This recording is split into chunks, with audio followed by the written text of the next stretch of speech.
Leibak issue, Leibak awana gi maram da so ngang ki Congress ma uda ma ai di wan har shi ra thali ni Congress ngang re masi mayam na su hen thang ki re du di opposition leader wi ba Sri Rahul Gandhi ji na tam sang na research tor na tunda step khar da hai bi tare Maharashtra gumba Congress na su soi na karni na khanba Karnataka gumba step khar da बहुत पूरा नगर काबा अदुन state खुदेंगे सुमाइने सुनी तोरमता दी BJP ना centre the पालिबा BJP की लेंगा श्री मोदी जी ना लुसिंगा prime minister Veeba मशीना state खुदेंगे सुमाइना तोरम में highway की सिग्नल मशी प्रमाण प्रूफ कर लोइनर ले अदुन नहीं कोई ना मसी बहुत बुरा लगा नमथाप तौर काफिबनी अदुना प्राइम मिनिस्टर से मागी गाती लगी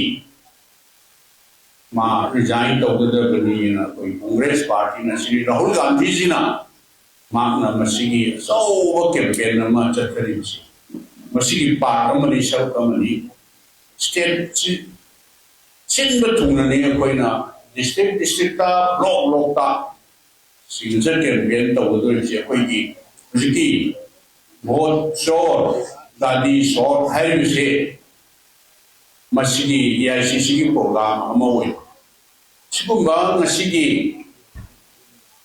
Hengang Block Congress Committee na udokpiba inauguration tawbiba sigumba function na sida dai election biriba tai kumna jariba All India Congress Committee की Secretary मणिपुर की ना इन सासोएगा कृष्णपा तिलोक जी तब कम्युनिटी बाहिनांग ब्लॉक कांग्रेस कमेटी की प्रेसिडेंट तब कम्युनिटी बा मणिपुर प्रदेश कांग्रेस कमेटी की प्रेसिडेंट लेंजिन बिल बंदाई से लेंजिन bill बा तब कम्युनिटी बा हाने की एक एमएलए सिंह अदो थोड़ो हिंदोंना मांग लेंजिन बिल बा मणिपुर से कनाना शासन तौरिबनो खंगे मियामी बिहुन तौरिब्रा मोदी ने तौरिब्रा अमित शाह ने तौरिब्रा कनाना तौरिबा बन्नो ngana से अदुना मरम ओइना प्रजा सिंदा खुदोंग सादा इनकन्वीनियंस होगदी ngai कोई ngasi si ekok सरगा ngasi si amu Reschedule tauga tauga.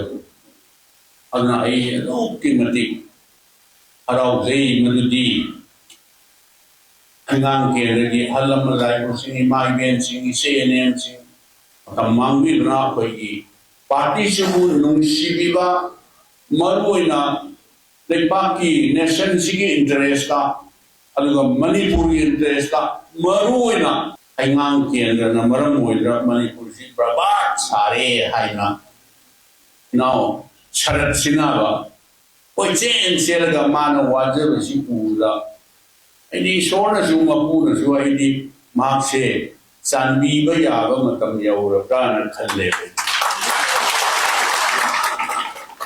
Hengang Kendra ki chief minister woi jiban pa se sahi tara mari mana Leibak शासन तो उधर यार बा कैबिनेट मिनिस्टर हाइवे से any issue Leibak सिकी issue लापता chief minister खतरन दाई के लोग बोलते कैबिनेट तो कुछ और लोग नहीं मसा यावा कैबिनेट का डिसीजन क्या लोग का अरूब क्या Leibak की issue क्या और एक लोग की लोगो इकाई देने तुम लोग दा करी हाइने तुंगलों दे ये लगा इन नागी बवासी हाइसे मतम द तौरबनी कांग्रेस तो मसी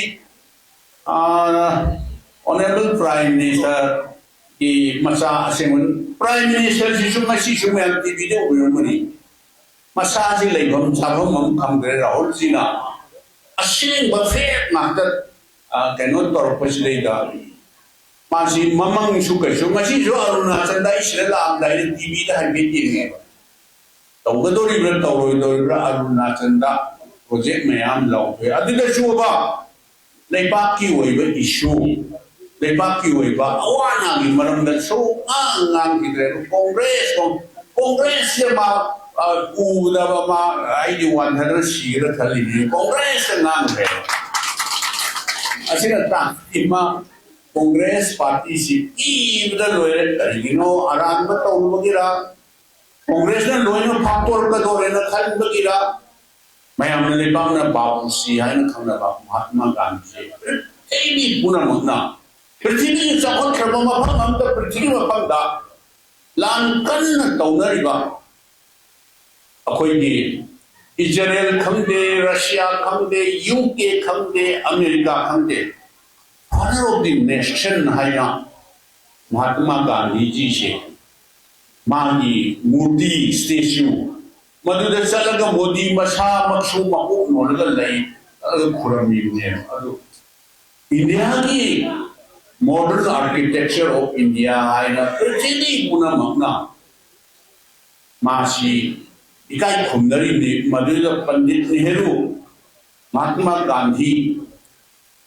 masih depan Kongres adagi aini khangde ne BJP se India sini khatang na bahut na bata BJP ये मोदी होय करी होय अमित शाह होय जी खम्बु खमन बदरा याव मोदी लाइखोखर धर्म की मिंग राजनीति तौबा अखोय मसी हायरोगा कांग्रेस पार्टी सिदी अपीसमेंट तौबा नातंगी वोट फंगनबा मुस्लिम दा हाइजल लगा हाइने अखोय दे हाइजन बदी हाइने देखो इस्लाम धर्म चटपा मुस्लिम होइसनो हिंदू धर्म चटपा क्रिश्चियन होइसनो Sikh Waiष्णव Buddhist Waiष्णव अखोई पुनः मक्सी भारत बासी नाटनी अखोई चानना सिनना लेमिनगदबनी धर्मदा मिशन मिखाई तौबे यारोय सेकुलरिज्म हाइबसे अखोई संविधान की बैकबोन हाइबे तारेको सेकुलरिज्म हाइबसे धर्मदा मिशन मिखाई तौबे यारोय धर्मदा राजनीति तौबे यारोय हजिस भारत की क्वाइने वांगबा टॉप पोस्ट तखाइबा होरेना वापगी बिल कनोसिबु एमेंड तौरगा मोइना मी वापसी रे खोइना खंगजबददी वाफद खंदे मस्जिद खंदे मद्रासा खंदे आइदी पाइबु आइजी मुस्लिम की इस्लाम धर्म चटपा आइने खनसे आइदी पान ओरन याई कोन ओरन याई आई शान ओरे वंस वाफदा मद्रासा दा मस्जिद ता मदु कथो खगदी Aini haina haruba yaroi maduda amohan lokshan batargadi haram ne haine adubu mushki waqi level lamjinji bunyet tawribra karino sidabu muslim senau jinji minority ne na noi ki na mapan hoktaba khotaba di khamre ko ado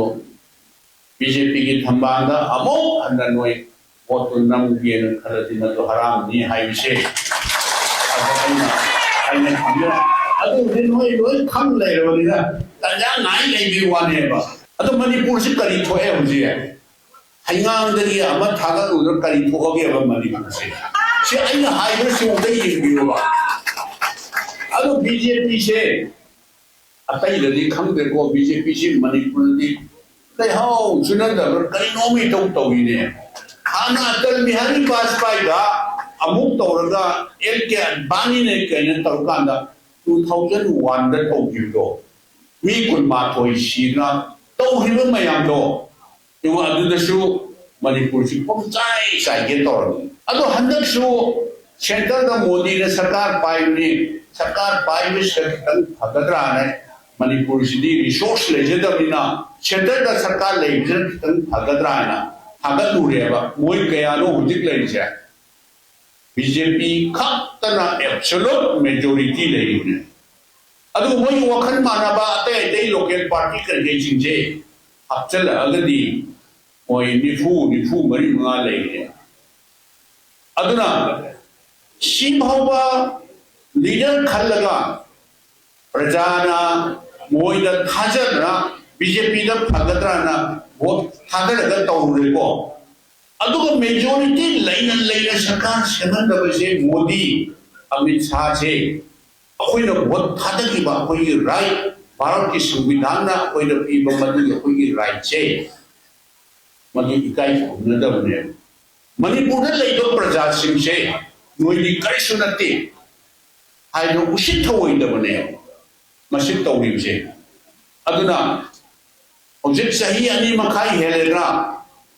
Manipur Sipo Chai Sire. Aduna. BJP City. I do Hajo Hardia for Saka Payoti Highway one and like party interest. Lengthy Mayam Puna Machina. Modi Lago Panahajano Maran Halaga Hirame. Away Congress Matamda, away Hajin Benatia. And I ID Hiro, Secretariat Hiro. Away Congress Matamda, Loishanban and Modera, finishing Torga and Pang Torga Tawayaba. Project Sangaraga. Leibak the Wari, the Nangiba Tori, but Sahi Ani Makai Hela Abase. Masi Noi Manipura Lemina Natani, any community among Noi Kaita Wagano, Noi Manipura Labor Praja Sinche, Machina Kramatian Pambio, a two Bamatanda, community Amaga, could find a Bayatri, but Sana Bayatri Mache, appoint Kana Honatari, other than Sohibia Mudra, other than National Highway, I will say. National Highway 1956 the Parliament passed the National Highway 8 Amalay. 2002 the Amshu Amendment or the Amshu Parliament passed over. National Highway say, the right Amanda Sama to Timbayati. Other ID machine, Modi Hoy Amisawa in Nganglaga. Hadokano, high no politics or community highway. How give elections here? What Hagan the polling station polling good young Yawi Hiding. Tanka Torga Mika Janga, what Hagan the Namma. Chimba Tampaki Lam the Voxumina, BJP, a systematically it's a Taiba Mayan say. Masia Poi Nabatavani, Adunatagadi, Apoichi, Adon BJP and Toribus Mina, Leibak Man, Yamatavani, Adunanda, Raulzina. Chathar even campaign, what Jordan on higher say, Machine, what support of Nasi Soy, Tonagaluji, Masi, Yade, Syria Hulgan, support of the Haiva, and Bahu, Pagineva, Hangan, in the say, I don't know. Akoi Uzasar say, Akoi party, I my mamma, the by my Tore Highway one at the Masaju Mayam Hainagi, Masida. Introductory speech ke goma to kana haigi inamna apoi Manipur ji mahal mani haina aduna apoi oja sarchi koi party di ma ji asset ai tare koi lanne na koi luxury ma da no no oi na ba tore kana ju mang na ba tore ke Manipur kai na ba ke na mang pa na tore hai se Dia mayang walk the career, but don't walk in the deep. When we Lakadoriba elections the deep. Manipur Manga the Wamiji Hangang Pradan, Hajari, Hagapirano, Akoi Godasa Kumba, some Jamasi Hagapira, Mangriba Mayam Jim, Tan Semper, Ninava, Domina Sea, Hibis, a Piltojari.